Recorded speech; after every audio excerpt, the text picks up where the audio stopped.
This man is Jack Ruby. He has been called the assassin's assassin. His trial in Dallas, Texas, in the early months of 1964, has been called the trial of the century. I'm Travis Lynn. Today at 10:30 in the morning, Jack Ruby died peacefully in bed at Parkland Memorial Hospital, and thus came to an end a tragic story which had its beginning on the morning of Sunday, November 24th, 1963.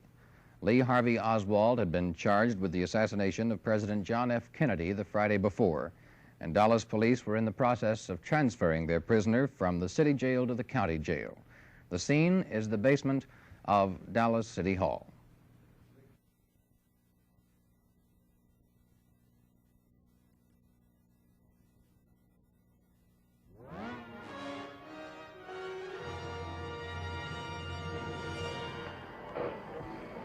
Are you?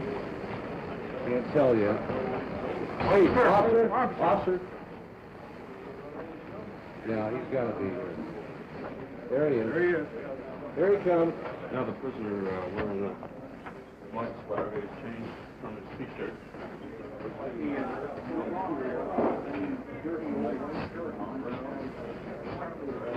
Officer, triangle letter. Officer, triangle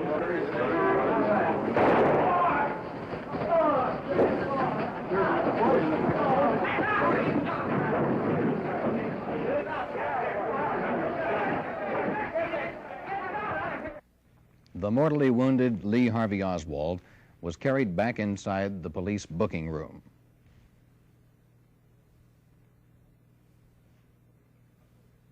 And police hustled his assailant through the booking room and into the elevator which led up to the city jail. Lee Harvey Oswald was rushed to Parkland Memorial Hospital, and there, shortly after his arrival, he was pronounced dead. Never before in history had a murder been committed before so many witnesses, the millions of a national television audience. This fact set in motion the events of the months to come. Dallas became the unwilling host to hundreds of national and international newsmen. From the West Coast arrived noted criminal lawyer Melvin Belli to take charge of the defense of Ruby.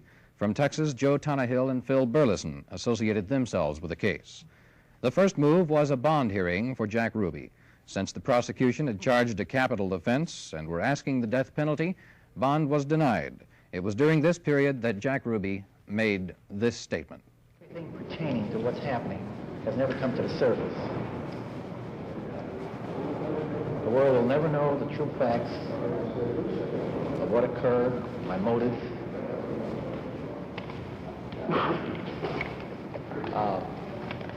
In other words, I'm the only person in the background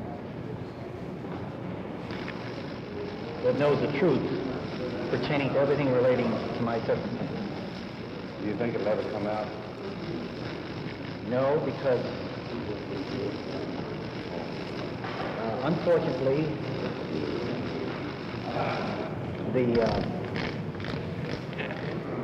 the people that had so much to gain and had such an ulterior motive for putting me in a position I'm in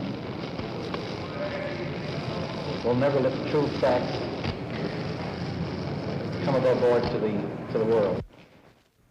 And so Jack Ruby, born Jake Rubenstein in the slums of Chicago 55 years ago, became a man of mystery. His attorneys were quick to demand a sanity hearing. Psychiatrists for the state and for the defense were given a chance to examine the defendant. One of the few times Jack Ruby was to leave his cell in the Dallas County Jail was to travel to a local clinic for one such examination. Since the psychiatrists differed in their opinions, it was left for the court jury to decide. From that terrible moment when a shot rang out in the basement of City Hall, Jack Ruby had been the center of world attention. This short, balding man, a high school dropout, ticket scalper, door-to-door subscription salesman, and Air Force mechanic, had moved to Dallas in 1947, and with his sister, Eva Grant, had opened several night spots. But now the spotlight was on Jack Ruby himself as the date for his trial approached. Jack Ruby's trial was so long and so hectic and so filled with the dramatic, the emotional, and the unexpected that one can't really describe it as an event. It was an experience, a long and grueling experience. To the newsmen covering the pre-trial hearings and the trial itself, it was a time of pushing and shoving, trying to get a microphone through the crush to pick up the shouted comments of lawyer Melvin Belli or the almost mumbled replies of District Attorney Henry Wade. Most of all, the trial was long.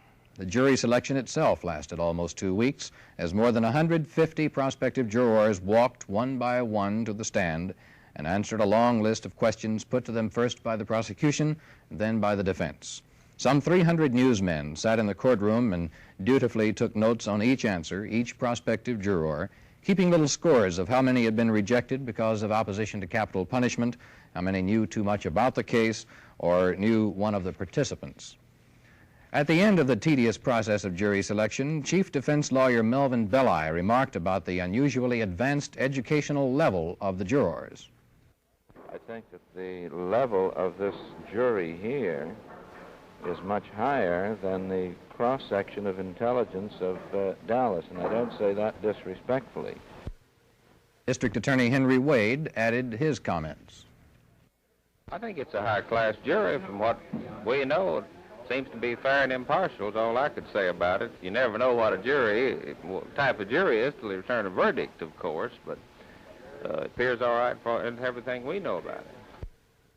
When the jury had been accepted by both sides, there was such a rush of newsmen for telephones that the judge banged his gavel on the bench and warned that any further running or uproar would be met with contempt of court procedures. The flavor of the trial? It's difficult to describe. The seats in that old criminal district courtroom were awfully hard, and the sitting went on for hour after hour, day after day. It was hard to hear sometimes because the windows were directly over Main Street, and one could hear big trucks, ambulances, and car horns outside. Although no cameras were allowed in the courtroom except for one formal picture-taking session, there was the eternal presence of cameras, lights, and photographers just outside the courtroom, the photographers standing somberly, tired, waiting for something to happen or for someone important to come out. Throughout the trial, there was a long line of spectators winding around the corner from the courtroom door, down the stairs, and even out onto the sidewalk outside the courthouse. There were the celebrities who were attracted to this trial from around the country. Most of them were journalists of one sort or another, Dorothy Kilgallen, Eric Severide, and others. Each one was after an exclusive angle on the big story. Miss Kilgallen reportedly got one, an exclusive interview with Jack Ruby. She died later, lending another note of mystery and ambiguity to a case which already was laced with doubt and burdened with skeptics. In the trial itself, there were more than 60 witnesses, many of them among the greatest names in neurology and psychiatry in the country. They brought with them the results of extensive testing and thinking, all concerned with the sanity or insanity of Jack Ruby. Their testimony frequently would go on for hours, with Melvin Belli trying to get one of them to make the one statement which related directly to the law of insanity in Texas, that Jack Ruby did not know the nature or consequences of his act, and that he didn't know the difference between right and wrong when he killed Lee Harvey Oswald.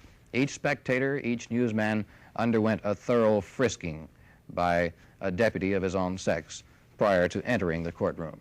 Miss Dorothy Kilgallen was no exception.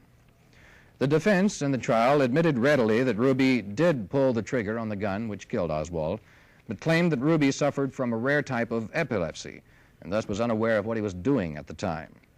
Defense lawyer Joe Tannehill of Jasper played heavily the idea that Ruby was so distraught at the assassination and at the thought of Jacqueline Kennedy and her children bereft that he went out of control at the sight of Oswald. One of Tannehill's statements was that Ruby should be given a medal for killing the communist assassin of President Kennedy. Later, Tannehill was to be fired by the Ruby family, and he was to fight for his right to represent the former nightclub owner from then on. One of the attorneys in the pretrial hearings who withdrew from the case or was fired, as the case might be, was Tom Howard of Dallas. He had a disagreement with Belli and the other lawyers and left the case before the trial. He was in the process of writing a book about it when he died later of a heart attack. The bevy of lawyers who represented Ruby during the trial soon split up after the death penalty resulted from the trial, and a veritable parade of lawyers followed. Dr. Hubert Winston Smith of the University of Texas, a well-known legal expert, grappled with the case a few weeks and left it.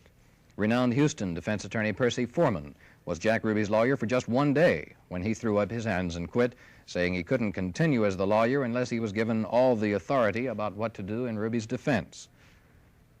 Joining the case after that and staying on the periphery as legal advisors up until the time of Ruby's death today were a company of other counselors from New York, Chicago, and Detroit. From New York, attorney William Kunstler, well known for his defense of left-wing activists for the American Civil Liberties Union.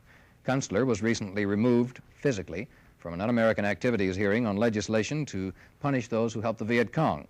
From Chicago, Elmer Gertz, who a few days ago escorted a Capitol Records reporter into Ruby's hospital room for an interview in which Ruby said once again that he was involved in no conspiracy concerning the assassination. From Detroit, Saul Dan, described by some of the local Ruby former attorneys as a thorn in the flesh. But the lead counselor in the trial of Jack Ruby was the colorful, flamboyant, and sometimes vitriolic figure of Melvin Belli of San Francisco, on your right. Belli is known nationally as a successful damage suit lawyer of rich taste and sophistication. In Dallas, he exuded that image 24 hours a day, but apparently didn't get across to the jury. And in the final hours of argument in the trial, around 1 or 2 o'clock in the morning of March 14th, Belli demanded of the jury, "Let me make no mistake about it, I want you to set this man free. I want you to let him walk out of here a free man so he can have the medical and psychiatric treatment which he needs," unquote. One member of the jury said later, "We were given no choice. It seemed to us that it had to be either death or acquittal. They chose death." You'll see again Belli's explosive reaction to that sentence in a moment. The posture of the prosecution during the trial was somewhat quieter, although the district attorney and his assistants also held impromptu news conferences during each recess and after each day's proceedings. But what of Jack Ruby himself during all this furor and all this lengthy, often esoteric testimony, which before the lunch hour and again after the lunch hour, the jury was left to decide?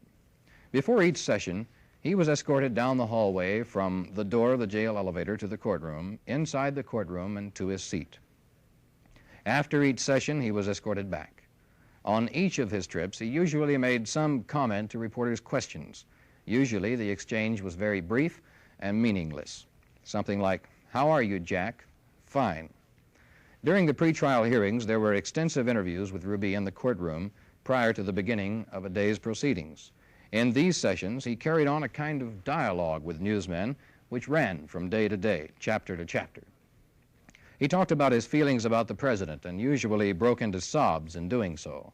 He talked about his famous trip to Cuba and his purchase of guns in Dallas to be sent to a friend in Cuba. Often he had little critiques of the reports made by newsmen from the previous day. Once he chided a newsman for getting his age wrong, for overstating it by 1 year. Again, he scolded a reporter for commenting about his weight. On another occasion, he reacted negatively to a report that he had looked around anxiously to see if his sister, Eva Grant, was in the courtroom. He told newsmen, I'm not scared, I just wanted to see if she was there." His interviews showed him to be a man who was eager to please and who had just enough vanity to be particular about the angle from which pictures were taken of him. On one occasion, he asked reporters to address him as Mr. Ruby, not as Jack.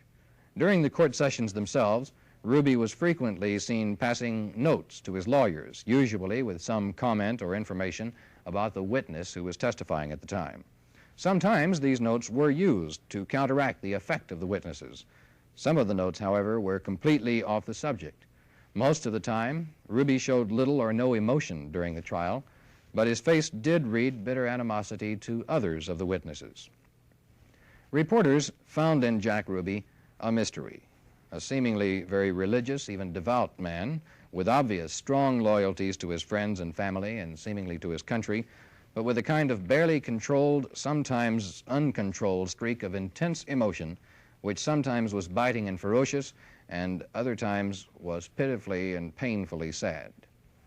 And at the end of the trial, the long ordeal, this was what happened around 11 o'clock on the morning of Saturday, March 14th, 1964, when the jury ended its brief 2-hour, 40-minute deliberation.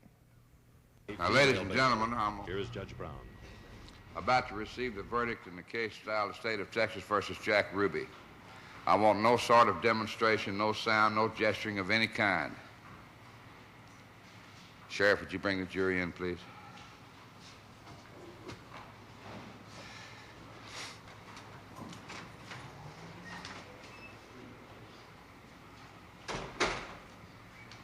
When I finish, everybody will remain seated until I officially discharge the jury and release the court.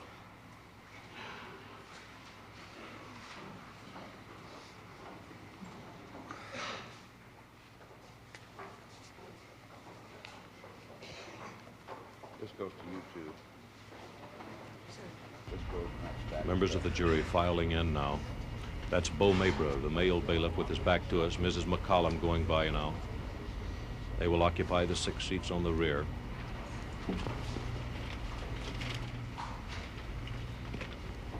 This jury is made up 8 men and 4 women, average age 39. Ladies and gentlemen, you have reached a verdict in this case. May I have it, Sheriff, please? There is the verdict. Bo Mabra handing it to the judge.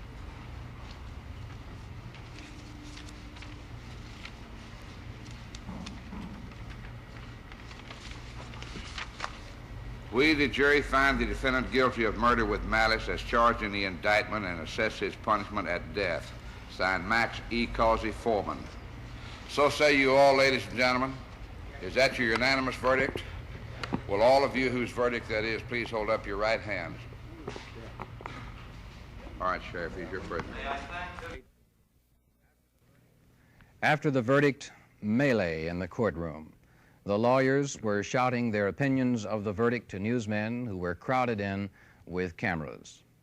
Ruby's family, his sister, Mrs. Eva Grant, his brother, Earl Ruby, and his former roommate walked tearfully out of the courtroom into the hallways where they lingered for perhaps 30 minutes.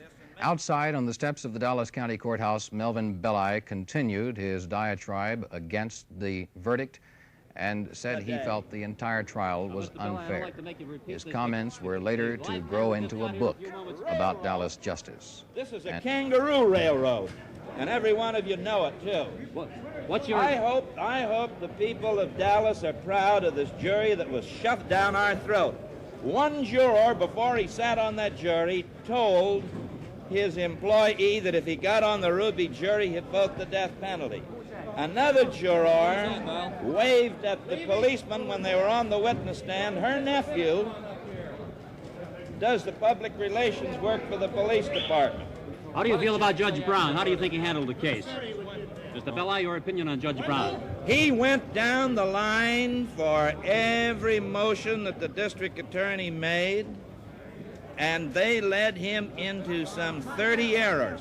And every Texas jurist knows this thing was the greatest railroading kangaroo court disgrace in the history of American law. You say they disregarded your entire psychiatric case? They disregard every bit of our psychiatric testimony. They disregarded every witness who was sworn. And you heard last night when those jurors looked at us and said, we don't want to have any argument. We've had our mind made up. Now, that was the nod when the judge said, do you want to go ahead? They didn't even want recess. Why, in a civilized country in the heart of darkest Africa, you wouldn't argue a man's life starting at 12 o'clock in the morning. When I think we're coming into Holy Week and Good Friday, to have a sacrifice like this, I think we're back 2,000 years. And the blight that's on Dallas, with those 12 people who announced a death penalty in this case, they'll make this a city of shame forevermore. And I'm going to participate in it, too, when I write this appeal. Mr. Belli, Mr. Tannehill, your associate is a Texan. What's your reaction to it? It's a violent miscarriage of justice. Well, what did Jack say after the verdict? Anything else to add to that, Mr. Donahill? I'm about to throw up. Well, what did Jack say after the verdict? District Attorney Henry Wade on the steps of the Dallas County Criminal Courts building, where death in the electric chair has just been assessed as punishment for Jack Ruby for the murder of Lee Harvey Oswald. What's your reaction, Mr. Wade? Well, from the start, when this happened, I thought it was a case where he should have the death penalty. I've said that all along, told the jury that. We asked Henry Wade, the district attorney. and we asked for it. I think the facts fully warranted. I think it was an assassination in itself of a man handcuffed in police custody, and I think it went actually deeper than that, than who the person was killed. I think it was more of a, you might say, a murder or killing of our government by law rather than men. I think it actually is a step. It even advances civilization quite a bit, I believe, by this verdict. That's my theory. How does it advance civilization? Well, not guilty, I think, would have put it back toward barbarianism or lynch law of each individual citizen deciding who should be killed or who shouldn't be killed. Mr. Wade. This is the Dallas County Jail. It's in a courthouse complex which has now largely been replaced, but which was Jack Ruby's home from late November of 1963 until December 9th of 1966, just over 3 years. It was in this building that Ruby was tried, and it was here that he twice attempted suicide, once by breaking a light bulb and apparently trying to electrocute himself. His cell on the 6th floor has no windows. It was behind this window. It was a Spartan square room with a single light bulb, a bed, a toilet, like 1,000 other cells. He was there alone in solitary confinement, and the guard was always nearby. Then in October, electrifying news came from Austin. The Court of Criminal Appeals had reversed Jack Ruby's conviction and ordered a new trial. Defense lawyer Phil Burleson had this reaction. Well, he was very happy at the court's opinion, and we talked, I guess, 15, 20 minutes about it and what the future plans can be or could be. So, Was he surprised? Well, I don't know that you could describe it as being surprised. He was very pleased about it, very much so. Sure that, just like anyone else connected with it was. One is to get him out on bond, another is to get ready for a new trial, and the third is to work something out.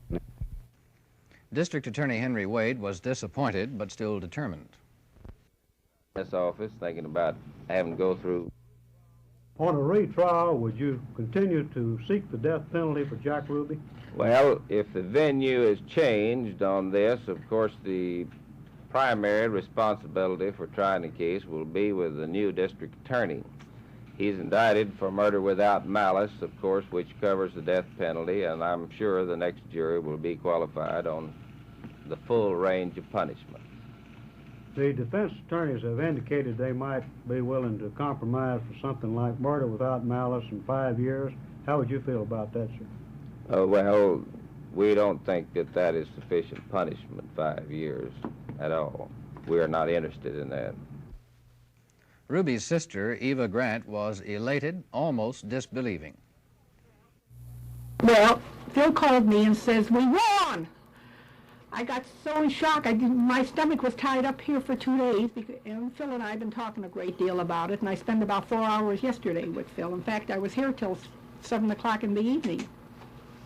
And I had an idea it's coming, but you know, you're never sure. I don't know, I think I went into shock again. I was so delighted. Do you think that Jack might be out of jail within the next year? Well, I think he should. This is murder without malice, and the state of Texas, the serving time is 2 to 5 years. He's there 2 years and 10.5 months, and if they talk about good behavior, no one could have been better behaved than Jack. He should be out. He should be out now, but truthfully, I'd like to take him on a ranch and let him get some fresh air somewhere. The new trial, it was finally announced, would be held in Wichita Falls, probably in February. The district attorney's office was again astir with legal briefs and preparations. Defense lawyers were once again conferring, getting together, piecing together a strategy. But then a new element entered the case. the final element. On December 9th at mid-afternoon, an ambulance rushed Jack Ruby to Parkland Hospital. It was at first thought that he had pneumonia, but after less than 24 hours at the hospital, the diagnosis revealed something far more serious. Dr. J. Sanford made the announcement.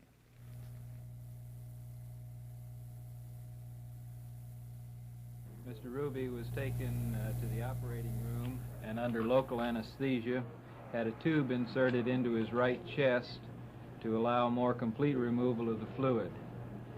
Then a lymph node biopsy was performed under local anesthesia. The lymph node revealed tumor on microscopic examination. Mr. Ruby tolerated the procedure well, and by 3:30 had returned to his room and was able to take nourishments. At this time, the source of the tumor is unknown. Early in the week, studies to determine the site will be initiated. The findings of these studies will determine his further treatment. His general condition this afternoon is considerably improved over yesterday. Thank you. Sir, was the lymph node malignant or benign? Or? This was a malignant tumor. Was a malignant tumor. Does that mean cancer? This is one form of malignant tumor, yes. What symptoms is he experiencing now?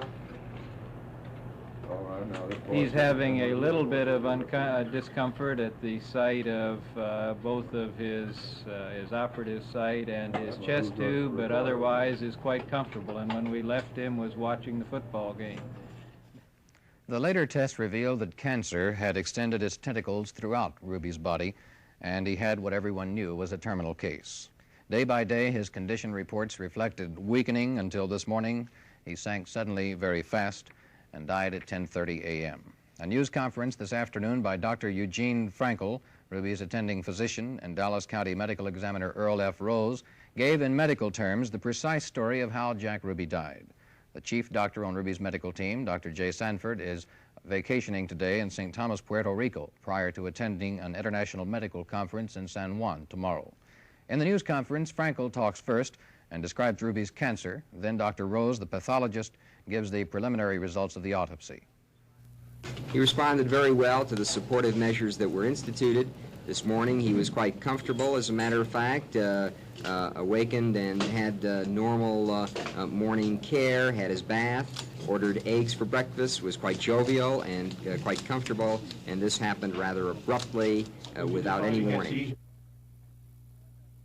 The autopsy findings showed extensive tumor involvement of tumor, Q-M-O-R, involvement of both of the lungs. There were also metastases in the regional lymph nodes draining the lungs, as well as tumor had traveled to the liver. In addition, the terminal event was related to a blood clot that formed in the right leg. In the right leg, that is correct. The blood clot broke loose and went to the lung, and this was the terminal event or the immediate cause of death, although of course the death. The medical terms tell the story technically of how Jack Ruby died, but the important and meaningful fact remains that Jack Ruby is dead. That story is told by his weeping relatives as they leave the hospital this morning, by his attorneys with long faces.